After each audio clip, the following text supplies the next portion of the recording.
Hi, welcome to another exciting episode of the Andre The Beast Crayton Show. Today is a very impactful show. And let me explain to you what I mean when I say impactful show. Every show is impactful, but they all have a different code. It's almost like going to a locker, and you just got to have that right code. And every number is a specific number to unlock that lock. Well, today we're going to unlock a lock. This woman is not only a coach, but a relationship builder, a friend builder. And she's taken all of life's mishaps, like we all have, and found a way to really get into that beast mindset. But her story is truly different. Because imagine for a minute, if you will, with me, being happily married, then all of a sudden losing your spouse, and at the same time you're having your first child together, who's 1 year old. Now your son is 6 years old, and you're recovering from alcoholism, and you're trying to navigate life because all of a sudden you've been hit with a child, not at a young age, but a mature age. Mhm. Then on top of that, you're still taking care of your family, your mom, your dad, the family members, and then you get struck by the fear factor that hit us all, the handicapped the world, COVID. That was an ugly word. And then you don't know what lies in store with COVID because you don't even know if you breathe on the elderly, meaning your parents or your loved ones, if they may die. Follow me as we talk to this beautiful young lady. She recaps such an emotionally heartfelt journey of her life and how she was able to get back in that beast mindset to help others, not only in relationships, but to build self confidence within themselves. I'd like to welcome to the show, all the way from New Haven, Connecticut, Miss, let me get the name right, Drea Gordon. Perfect. Almost Perfect. like almost like Andre, but drop the A in and just say, Exactly. That's exactly right. Actually, it was Andre. I legally changed it because nobody ever called me that. yeah, you know what? They don't ever. I get very few people say Andre. They go Dre. Yeah, I go, hey, that's what what's I up? get. They Yeah. go, hey, Beast. I go, what's up? I'm dying to get my PhD so that I can be Dr. Dre. Hey, I'm pretty sure he would like that. Welcome to the show. Before we get started, You. tell the viewers a little bit about you before we get into this beautiful journey of yours.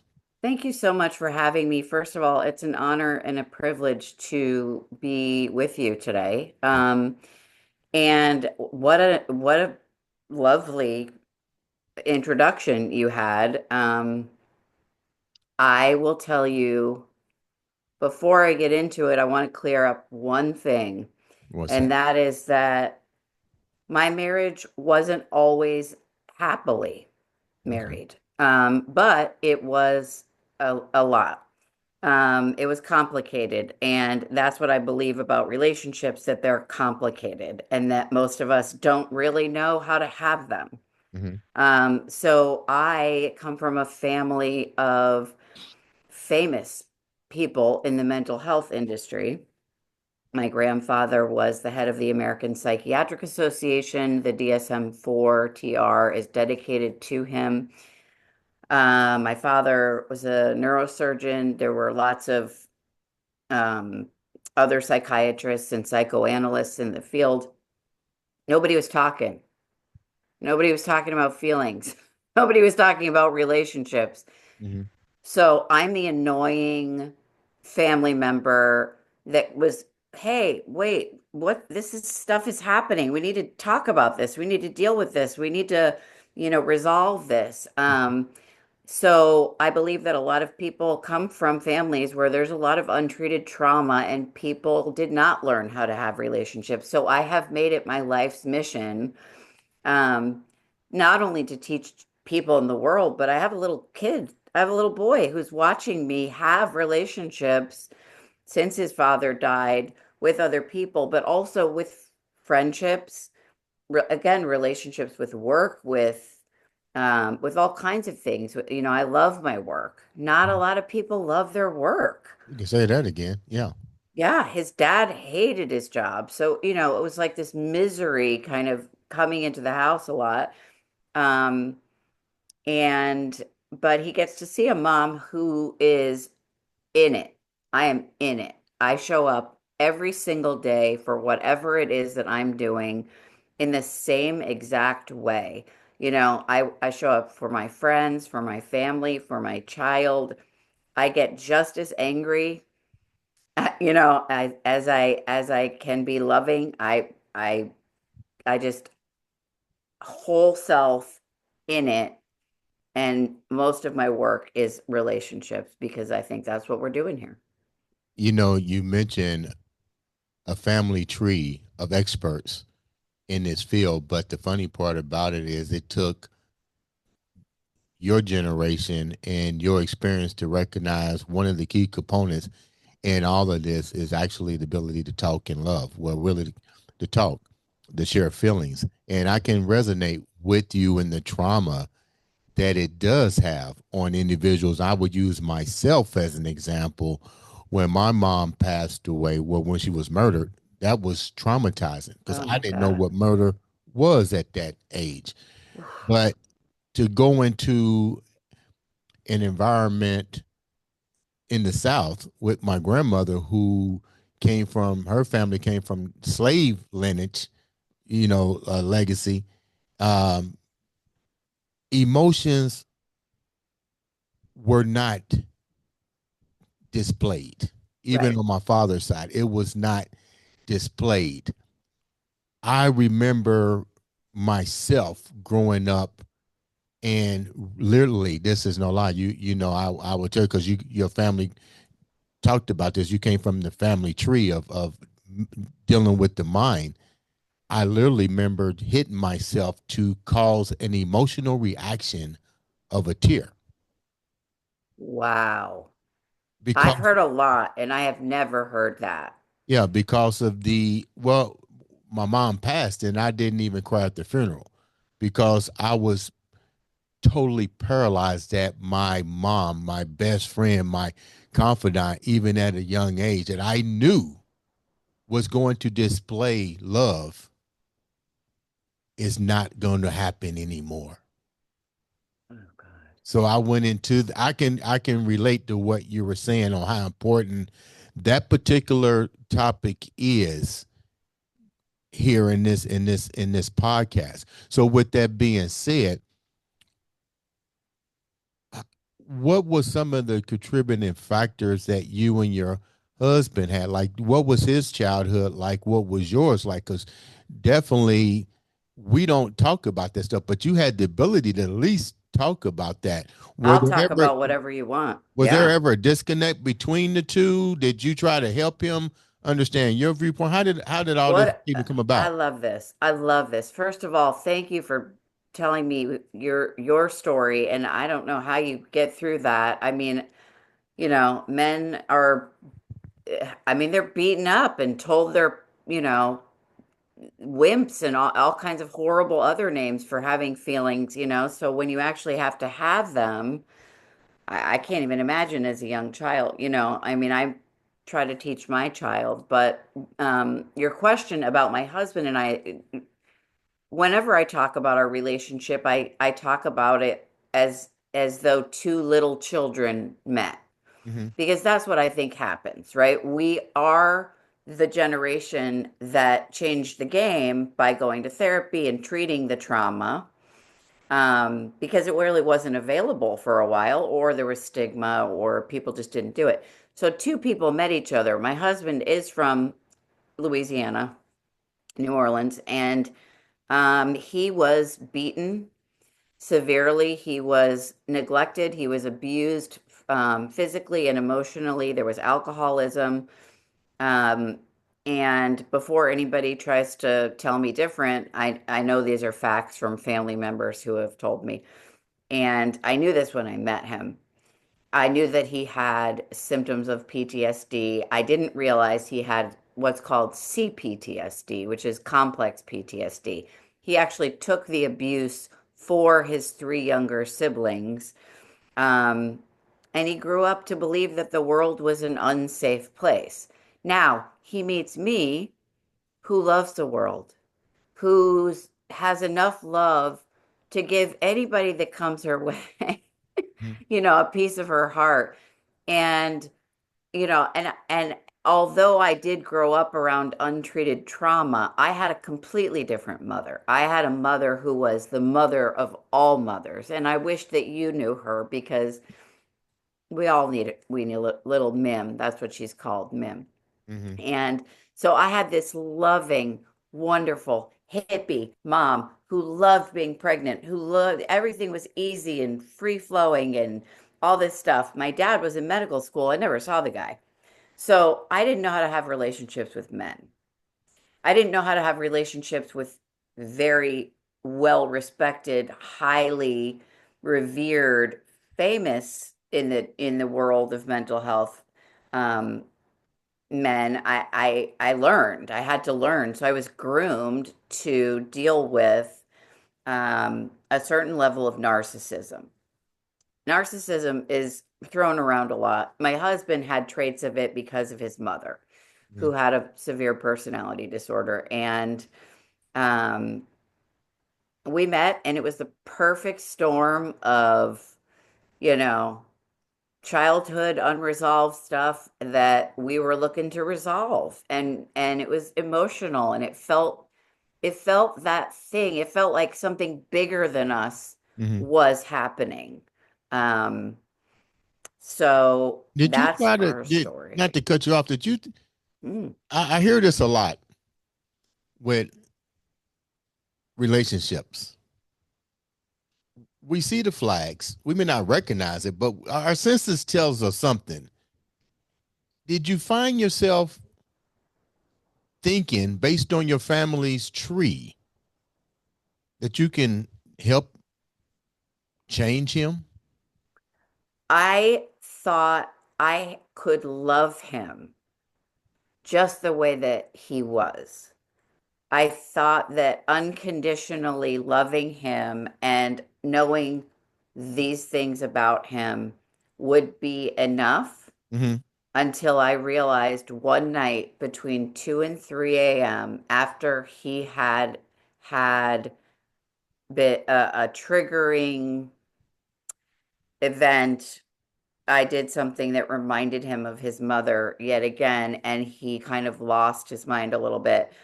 And we had the baby, and I sat up for 1 straight hour, and I was like, what is this? What is this? What is this? And what I came up with was this is something that I can't do anything about. And I don't know what to do. What did you wind up doing? I mean, do you stay in the relationship? Do you try to seek help? I mean, you're the professional here from your family's tree. What do you do? What you do is what I see a lot of couples who come to me do. You try everything you possibly can to make something work until somebody finally says something that goes straight to your heart and soul. And that thing was, you're miserable and your child needs to see at least one happy parent.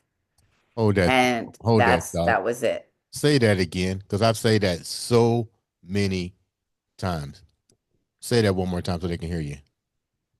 I was told, Drea, you are miserable and your child needs to see at least one happy parent. Do you think that men or women? I've been down that road, and use that same terminology in my own scenario with my daughter in the previous relationship because I'm very transparent because I think you have to be transparent for people to understand that men go through the same thing. And I had to realize as a single father raising a little girl, even though the relationship is dysfunctional, somebody has to show this child that they can make the right decisions. Right. Now let's go Right. back for a minute. Why do you think it's hard for somebody to see that point of view? And I'm thinking, I'm not the doctor here. I'm not even clinically, I'm just going by, this is a hypothetical conclusion. Yep. I'm thinking that both have a high degree level of trauma that neither one of them have the capability to recognize. And when you don't recognize, you may stay in that spiral environment for the rest of your life. A million reasons. One, we live in North America. Financially, it's difficult to end something. Two, we believe we should stay for the kids and do whatever we can. Not true. Right. That's not true. Three, we think the other person's going to change. Four, we don't want to be divorced, right? Like there's all kinds of bullshit things that we tell ourselves, you know, in order to not make the big giant move that you have to make, which is to say, this isn't working. So we're not going to do this anymore. I'm not going to engage with you in this way anymore. Maybe we'll be better off as parents that are not together. Maybe we can do this in a different way. Yeah, but you see so many couples, and I I know do. tons of couples and that are in relationships like that. And I asked them, I said, why are you there? And they go, well, we got a house. Well, we Right. got this. And it's always, I can't say that is stupid because it's not my situation. I look at it from a different standpoint. I'm thinking that's a materialistic piece of property. Is that more important than your mental health? Not at all. Not at all. No. And no, and I'm really mad right now at the interest rates though, because it is contributing. I end people's relationships all the time. Right. I help people consciously uncouple, I okay? can tell For you, all I the can right tell you will reasons. shoot it straight to the heart. You need to separate right now. Right now. I Yeah. will I will take the people apart and I will say, "Listen, you're already out. I can see it. Okay? Let's be done with this today. Let's allow this other human to begin to heal from something right now that they're Right. going to need to heal from. Let's let the kids breathe a sigh of fucking relief Mhm. that they don't have to live with the tension anymore. Anymore. My child, one of his first words was stop because we had so much yelling. We had a lot of yelling. So, I know people want to believe I was so happily married and so tragically widowed. I was, and I was, and I wasn't, and I wasn't, right? Like nothing is one perfect thing. It's Right. just not. It's not. But you're right. Property doesn't matter. It doesn't matter. What matters is that a child or a human Right. lives free of tension and stress and trying to fit a square peg into a round hole all the time. That's not problem solving. That's the definition of insanity. Hmm. Let's go back a little bit. You lose you lose your husband. You wind up with a 1-year-old Yep. child. How does that change your lifestyle? I mean, not your Listen, lifestyle, but how does it change everything that you're dealing with? Because were you in treatment for the alcoholism during this time? Were you died? I've always loved AA, and that's where I met him. I met my husband in AA. um, Okay, it's now I'm it's anonymous. We're supposed to remain anonymous. It doesn't matter okay. to me. I'm out with it. I think it's the greatest program, but he stopped going. Okay. He stopped going. He didn't drink, but he bought alcohol. And I will tell you this is really interesting. Before he died, he said to me one day, "Hey, if one of us dies, the other one gets to drink, right?" Hmm. And I thought, it's a weird thing to say. Yeah, it is.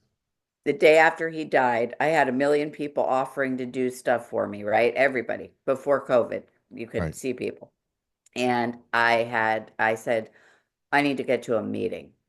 I went to an AA meeting and I shared that and I said, listen, it's day two and I didn't drink. Congratulations. And it's now year 13 and I didn't drink throughout any of this process. And there were many times where it was looking good. It was looking like this is the way to go. No, and I never did it. You mentioned something that was really profound. You mentioned your son saying stop when he heard the confusion going Yeah, on in the household. I What like was that word. what was your husband reaction to what he was seeing being displayed when he heard his son say that? Did his personality change? Did he snap back into reality and say, you know what, yada yada yada? No, whatever was happening with him was getting progressively worse. And I think that what was interesting about him was that he was like a mathematical genius. Mhm. There might have been a little bit of schizophrenia.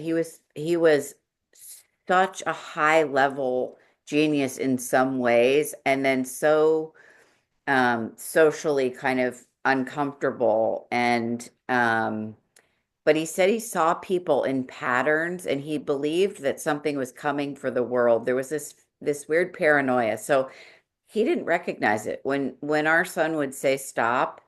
He wouldn't stop. He wouldn't stop, and I couldn't get him to stop. Um, so I would have to get out of the situation. And then he would be fine. He got it a lot of the times, and he sought treatment. And but he was Southern charm at its finest. He was adorable and gorgeous and charming and sexy, and never really got treated. If he hadn't unfortunately passed away, what do you think would be the outcome?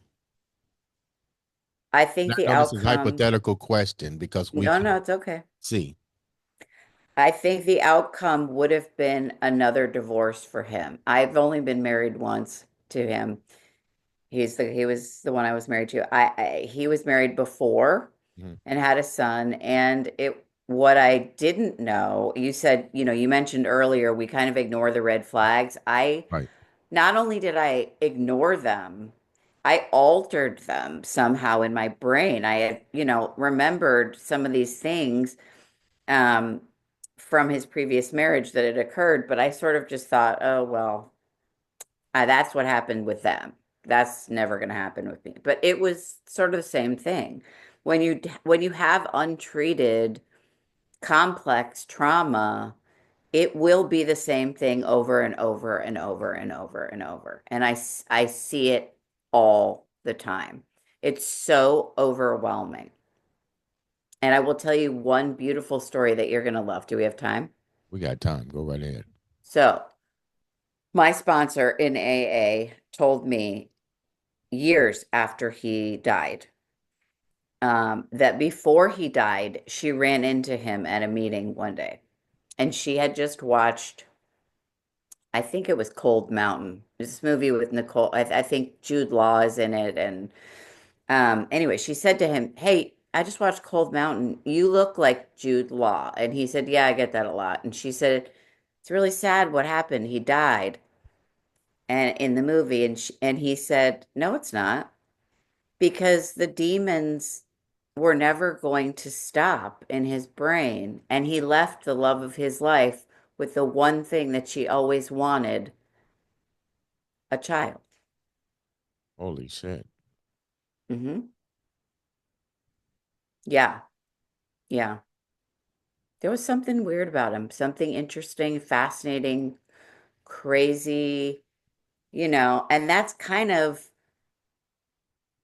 what I loved so much about him. I'm really unconventional. I am not your normal therapist, if there is such a thing. I don't, maybe it's because I'm from LA. I don't know. I do not live in a way that is anything close to what you probably think. I do not do things. Um, You you you mentioned something earlier about talking to your son about his father, talking to him about your pain and your what you gone through. How do you, from a therapist standpoint, and I know it's been kind of hard for you to do that because it's different when you're dealing with other people as opposed to it being projected into your own environment.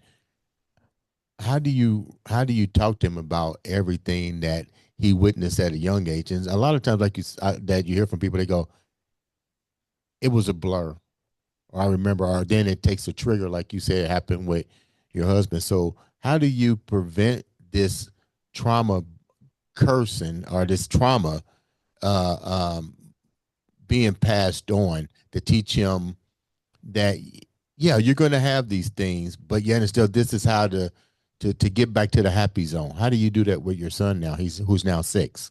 Yeah. And this is a fantastic question for anyone who's a parent and has to go through anything, answer questions with their child. Um, in normal times, without there being a global pandemic, you would do it with support around you. The reason I became best friends with panic attacks was because there wasn't anybody who could even hug us, right? And we could, normally you mourn the loss, right? We back in the day, people take care of your elders, and death is a normal process. It's not traumatic. Mm-hmm. Um, what I did was I recognized I needed trauma therapy. I needed to reach out. So via Zoom, I was doing everything I could possibly do to learn how to talk to him about this totally intolerable, unspeakable, horrific thing. Um, and I read books, I got advice, and here's the problem: it was all different. Wow. It was all different. So I had to reach deep into my own heart and my own self and do what I felt was best for both of us. And sometimes it wasn't. But I've got the happiest kid I've ever. This guy, nothing. He doesn't remember his dad, which I guess is a blessing. You sort of mentioned like how does he reconcile, this thing. He didn't remember. He doesn't remember him. He hangs on, though, to every single story that I tell him about him. And I realized I was only telling him really fun and happy stories for a while. So he began to idealize him. And this is not healthy. Do Right. not do this. Do not do this. What you tell a little child about how someone died is that you tell them that their body stopped working. That was what I landed on. That was the thing I read the most. You don't need to tell them how or why or what. Their body stopped working and we can't see them anymore. Mm. Um, so he understands that. He wants a dad. And unfortunately, I have to tell him the truth, which is, honey, you have a dad. He died. Mm. You know, you're not without a dad. He's just not here. But you did have a dad. You were born, you had a dad. I love his school in kindergarten. They put him in a classroom with a little girl who also had lost her dad. Let me ask you a question from a therapist standpoint. We talked about generational trauma. I shared Hmm. with you a little bit about my experience with this. One thing my mom did before her passing, she never spoke ill of my father. So kind of like what you was saying, she painted a picture, a beautiful picture. But when she passed and reality set in, there was a different picture Hmm. of my father. It was hard to distinguish who I honor, who would never hurt me, Right. her story versus other people's stories. So I was getting an abundance of information that had to be decoded in my own mind. And at the Yeah. time, I'm still young. I get into adulthood, but some of these things are becoming reality, what I'm hearing. But I'm still, just because I'm 16, 17, and 18, I don't have a role model here. There's no father figure here. So I really don't know how to process the good, the bad, and the ugly. Hmm. But the ugly I've never witnessed before. So you become almost traumatized, so to speak. Right. Right. And I'm like, this isn't what my mom shared with me Right. before her passing. So let's go back to you for a minute. You knew he had issues. Hmm.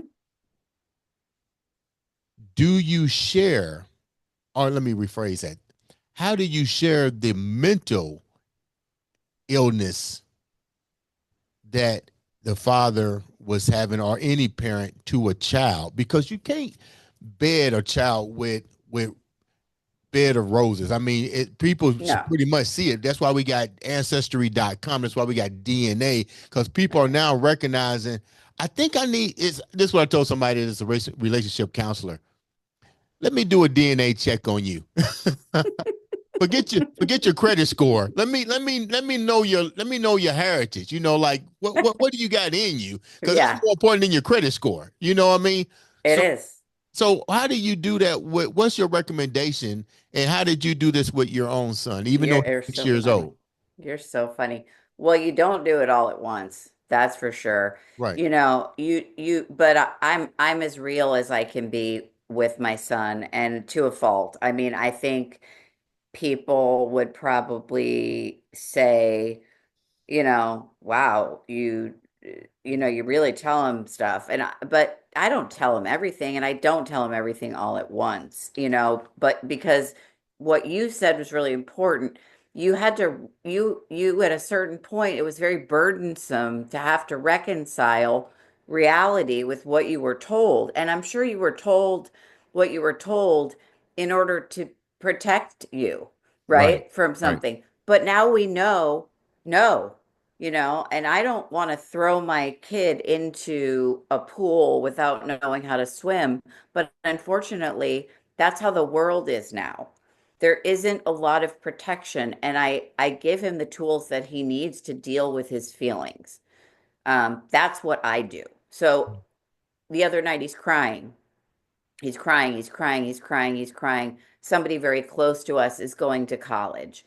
He loves this person. He's crying, he's crying, he's crying. What did people used to say? Don't cry, you'll be fine. Well, oh, it's fine. You'll see him another time. He's not, he's not dead. I don't say any of that. I Mm, say, let it out. yeah. We was Let it told, out. we was Tell told me. suck it up. Yeah, people are told suck it up, right? You and I Yeah. could go all day long about all the bad intel that people were given.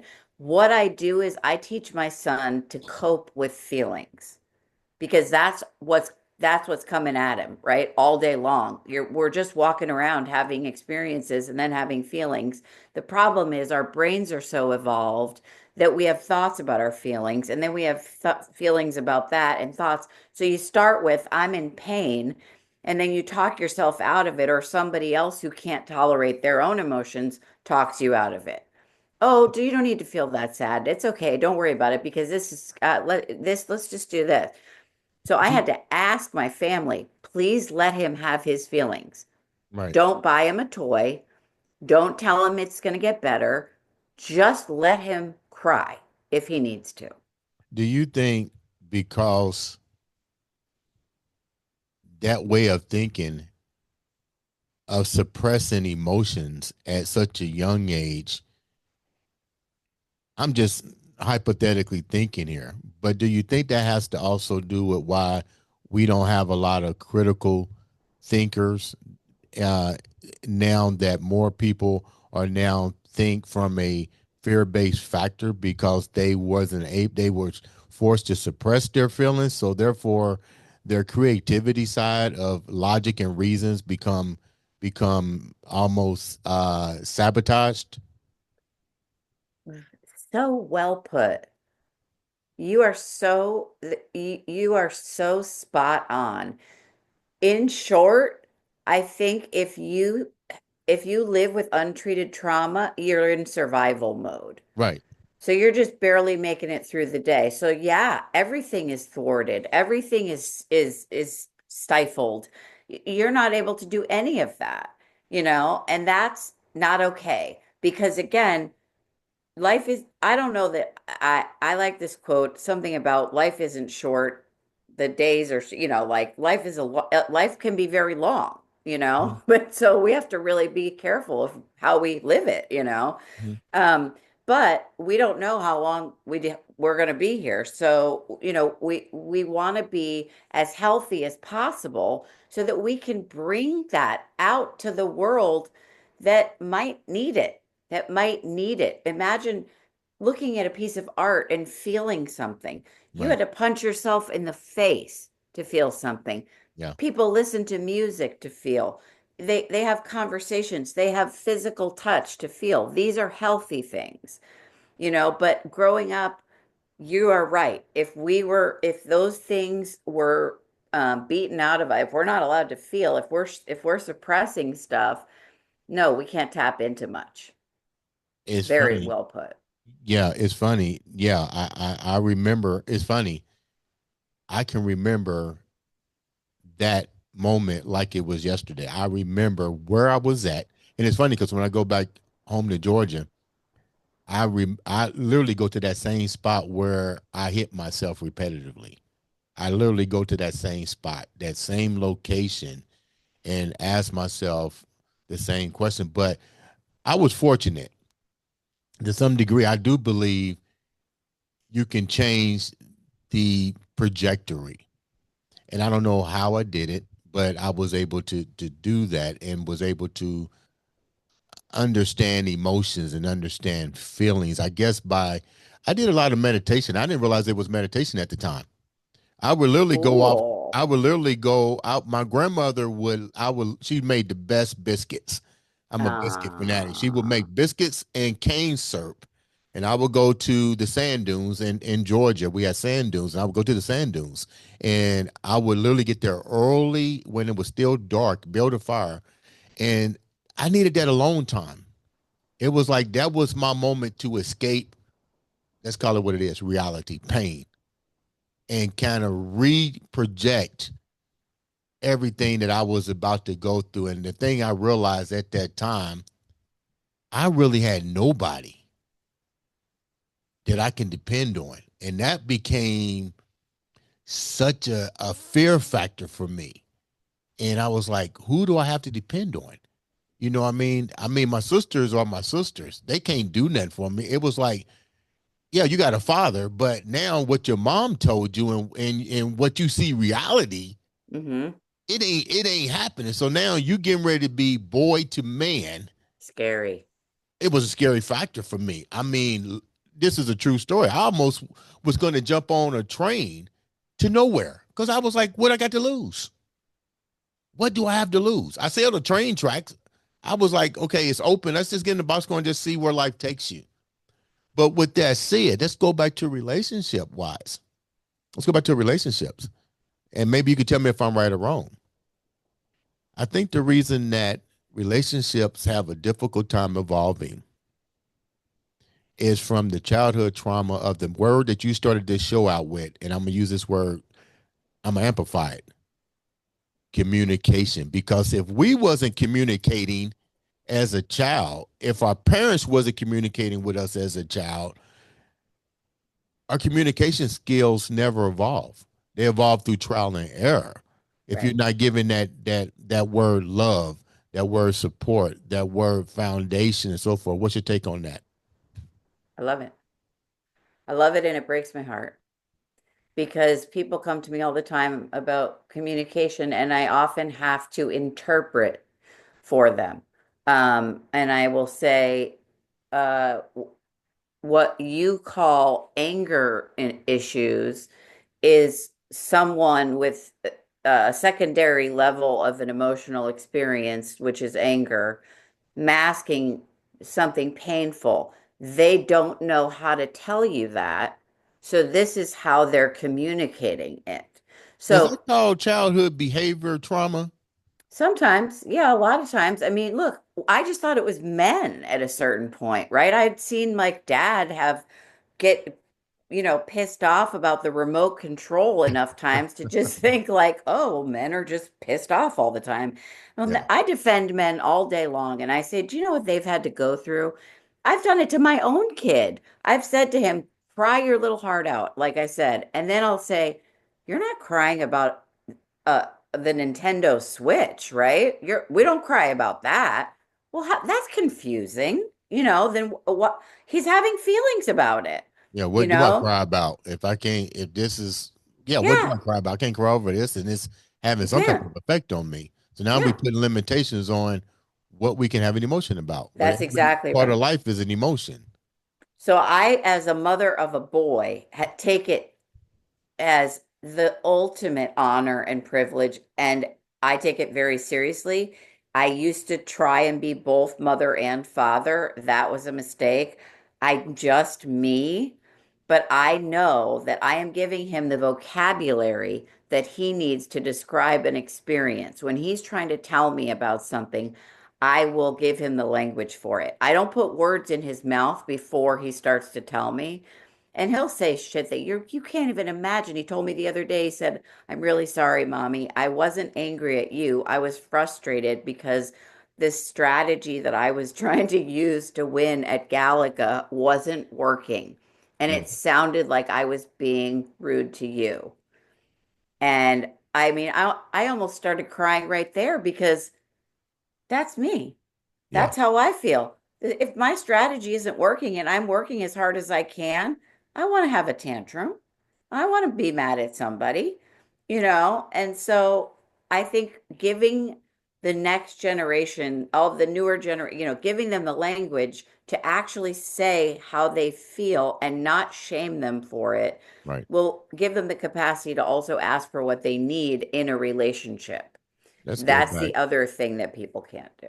Let's go back a little bit before we wrap up. You said it's funny. I don't want to wrap up. Let's do this forever. It's funny because you're taking me down my journey, and I'm not trying to. I'm I not love trying. your I'm not trying journey. to steal your moment No, by I any love it. means. I'm so grateful. I love to hear about you people But and you. This is unbelievable. you share something that I had a difficult time dealing with, and people that know me and my daughter Cinnamon are really really close, um, um, and it was trying to understand how to play both mom and father Oh yeah. at the same thing, and you highlighted on that. Yeah. How and I had to realize I can't be your You mom, can't. so No. but I can be your father. I can try to understand. So I was really close with. I have a lot of female friends, so they was help me to guide Hmm.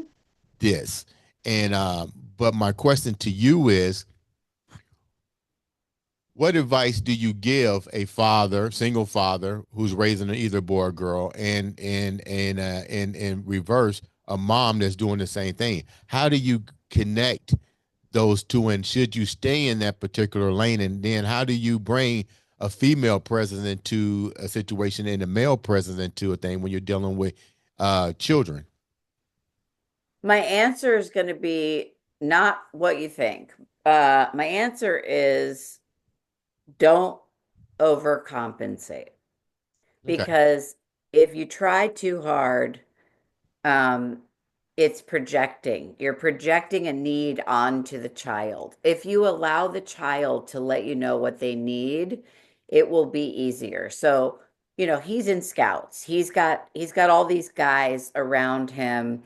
They know he doesn't have a dad. I'm the only mom there, that's alone, right? And so they kind of overdo it a little. It's the sweetest thing ever, but I hired male babysitters instead of guys he connected with in sports things or camps or whatever. I would say, hey, you want to watch him for a little while. Um, but I've had three relationships with men since my husband died. And I ended the first two, and it was really devastating for my son. After the second one, he goes, really? You're doing this again? And Wow. I said, yeah, they're not right. It wasn't going to be right for us. And then he's begging me for a dad, right? He's like, "Is there a dad store that we can go to where?" At some point, I think he said, "Isn't there a place where there are dads that people didn't want?" And I'm like, "Well, then I don't know if we want them, but I'm not going to go find you a dad How did just you so that tell you can him? do it." I didn't mean to cut you off, but I'm trying to make sure I cover the things that are questionable right now to myself and the viewers.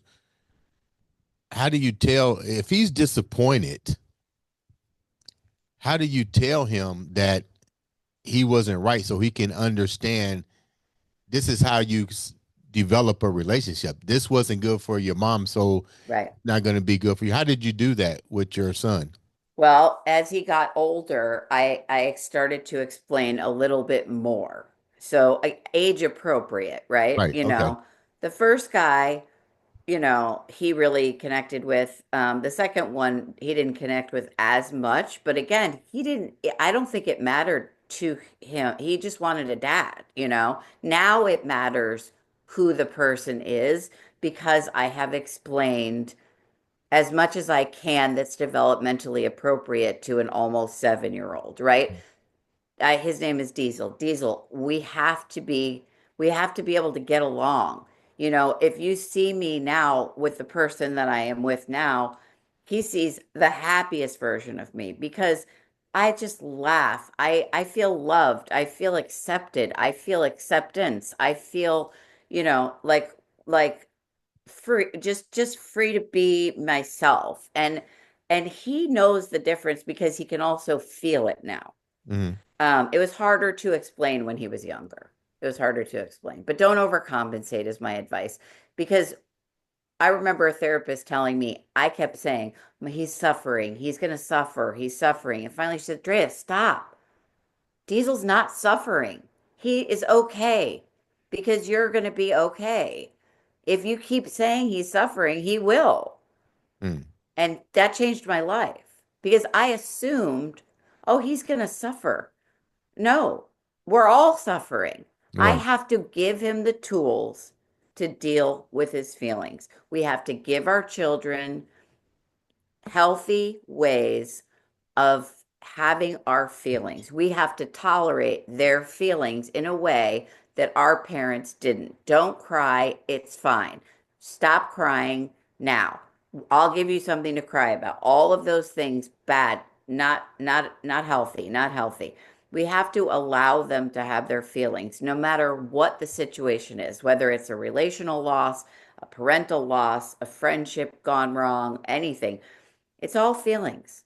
I'm not going to ask to give several advices on how to start because that would defeat the purpose. They need to reach out to you to understand at least some of the tools that you need to give to your child when these situations occur. But before we do that, how can the viewers reach out to you to know more about the topic that we're talking about today, how to really talk to our kid when That's so you're sweet. dealing with emotional stuff as well?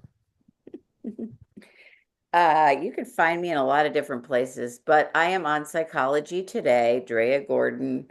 I have a very strong presence on social media and Instagram at Drea Gordon Coach. That's where I do most of my relational videos. I also have my own podcast called You Deplete Me. So the website there is youdepleteme.net.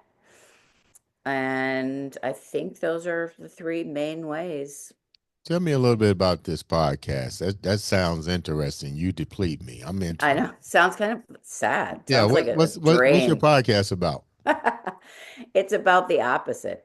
It's about things that are challenging and depleting in the world. It's about problems people are having in relationships or within themselves, intrusive thoughts they've always had, like I'm not enough. Actually, I did my own podcast once about how I felt like I was not only not enough, but too much. Hmm. And that kind of challenge. But there's a hopeful twist because I invite people on to talk about those types of things, but also how they combat it and how they live and thrive and are happy in the world, whether it be because, oh, they were cheated on by so and so, like you said, We were talking about infidelity at some point, and that's a hard one because that can stick with you. Hmm.